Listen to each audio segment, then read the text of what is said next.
Hello everybody and welcome back to my last year-end video. Now this list is going to be a little different. I've never done a video like this before, but these are my top 10 favorite movies that I saw in the year 2023. Let me just start by saying that I don't see a lot of movies a year. I'm just going to throw that out there.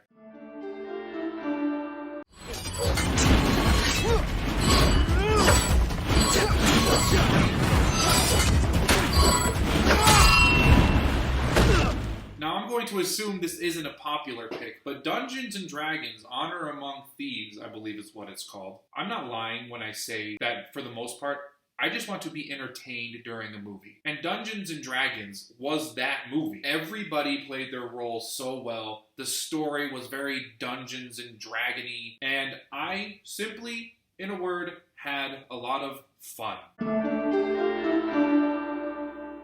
Is he trying to provoke World War III or something? The jet propulsion belt is eminently safe. I allowed an 8-year-old boy to operate it. In fact, I did. Ricky's cousin Chip, and he broke the solo flight altitude record.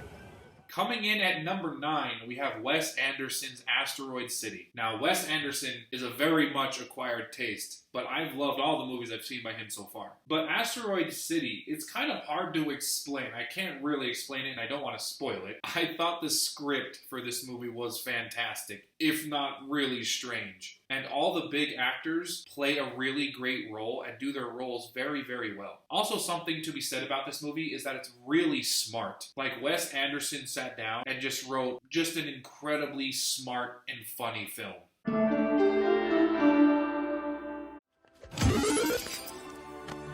Ugh, really? Go on, eat it. Ugh. Coming in at number 8, we have the Super Mario Bros. Movie. Now, I did have high hopes for this movie when I saw the trailer. I really did. I didn't hate that Chris Pratt was doing Mario's voice. Like, everybody prejudged Chris Pratt to just be horrible before the movie even came out. And to be honest, I think the entire voice cast did a great job. And Jack Black was made to be Bowser. He just was. I thought it was cool how they paid homage to the old Mario games. I went and saw this with my son, and when he was watching it, there were parts where he's like, oh man, I can't believe that's happening. That's in Mario Kart. It was really cool to see stuff like that, and how he could even pick up on things like that. All in all, it was a really, really fun family experience, and just an all-around good movie. And then I realized that she's not real. Something is messing with us. It probably doesn't want us here, so let's not disappoint.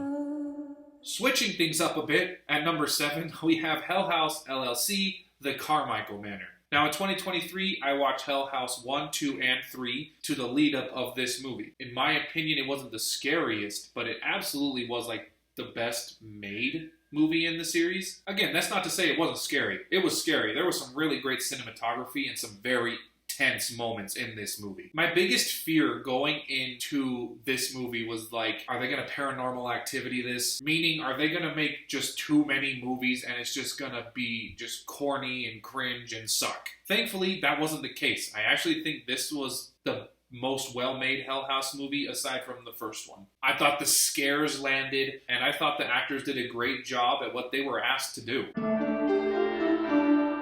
Hey, what's going on? Hey, Katie, what are you doing? Stop it. Katie, calm down. Let her go. Megan, turn off. Are you sure? Coming in at number 6, we have the movie Megan. Now, I believe this movie released in like 2022. However, it wasn't released in the United States until January 6th of 2023, so I'm counting it. Now, there are a couple big names behind this movie. James Wan, Jason Blum. When you think of PG-13 horror movies coming out in January, you don't expect things to be very good. I thought the story was really great and actually a cautionary tale to parents. I think it really had less to do with horror and more to do with how scary life can be if we let technology raise our kids. There are for sure horror elements in this movie, but I wouldn't consider it a horror movie, more like intense. I just looked it up. I guess they say it's science fiction horror, which sure, let's go with that. Either way, if you didn't see this, please go back and watch it because I think it's a really fun watch, and I also think it's more deep than the film leads on. Not to mention, that Megan doll is kind of creepy.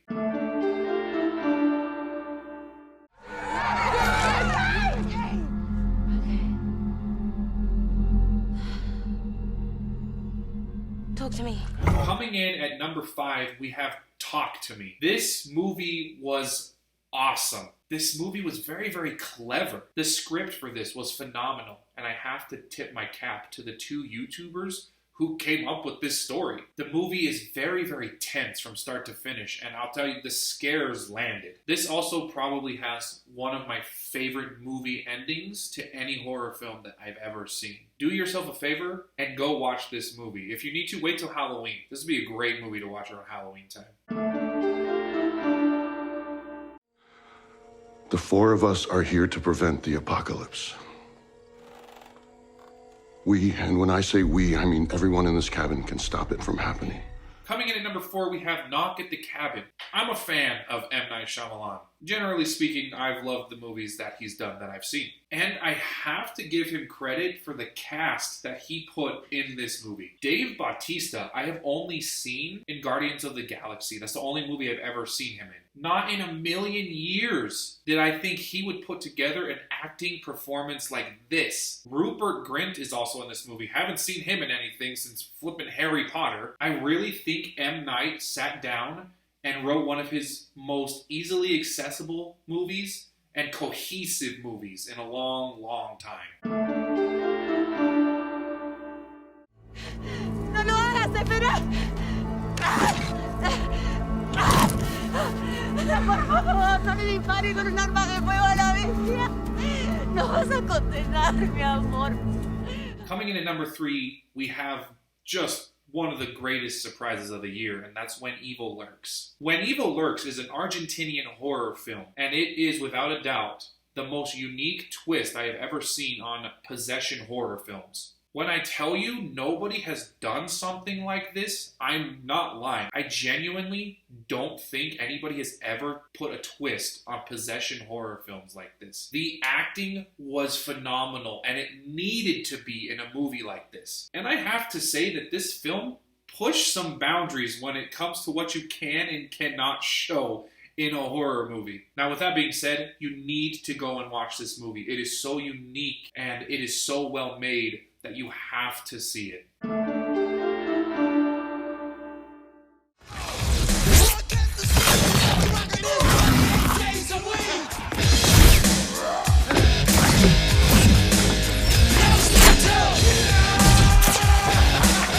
Coming in at number 2, we have Guardians of the Galaxy Volume 3. Thank you, James Gunn, for not making this feel like a typical Marvel movie. This was such a fitting end for the Guardians of the Galaxy. I really feel like James Gunn could have just phoned this in and was like, yeah, let's Marvelize it and just get this over with. The actors did such a great job for James Gunn in portraying his story. This movie also contains one of my all-time favorite villains in any Marvel movie. But something that I think Marvel movies are missing out on is really making you hate the villains. And I genuinely hated the villain in this movie. I wanted nothing but the worst outcome to happen to him. Phenomenal acting, phenomenal script, phenomenal movie. If you haven't, watch it. Not to mention, it can get you tearing up a little bit. So coming in at number 1 is a movie that came out way early in 2023. I think it was maybe January. I don't know, the first 3 months of 2023. And after I saw it,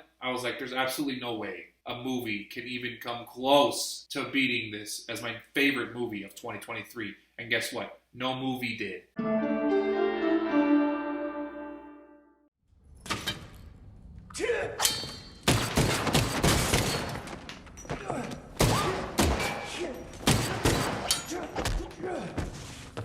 At number 1, we have John Wick 4. The John Wick movies will forever be some of my favorite movies ever made, period. The director, Chad Stahelski, knows how to do action. But even more impressive than that, he makes a cohesive action film. Like, his fight sequences are just unmatched at this point. I also like that the story in John Wick 4 is very well written, but Stahelski didn't feel like he needed to make it crazy. To be honest, I think it would kind of ruin what makes John Wick if you tried to do this crazy all over the place storyline that takes you to like 7 different characters. The story is very focused, very easy to follow, but still extremely amazing. All I know right now is that John Wick 4 was made, and it was my favorite movie of 2023. Thank you guys for watching. If you did watch, I did a lot of movies for 2023. I don't know if I'm going to do it for 2024. We'll see what happens. Regardless of all that, thank you for watching. Have a great 2024, and I'll see you next time.